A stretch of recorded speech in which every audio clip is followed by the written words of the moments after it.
चला तर मग माझ्या मित्रमैत्रिणींनो, आज आहे दसऱ्याचा दिवस. बनवली आहे मस्त पुरणपोळी.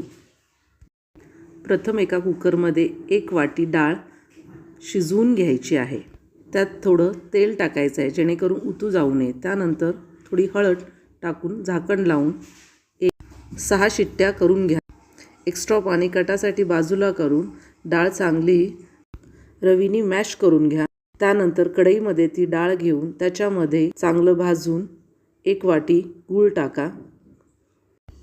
हे मिश्रण चांगले एकजीव करा. सुरुवातीला पाणी सुटेल, नंतर हळूहळू ते पातळ पाणी घट्ट होत जाईल आणि त्यानंतर प्रॉपर एकजीव झाल्यानंतर ते बंद. या मिश्रणामध्ये विलायची पावडर करून टाकून घ्या. हे झालं पुरण. आपण पुरण यंत्रात न वापरताही असं बनवता येतं. मग त्यानंतर त्याच्यामध्ये गव्हाचं पीठ आणि मैद्याचं पीठ मिक्स करून छानपैकी पुरणपोळी बनवू शकता.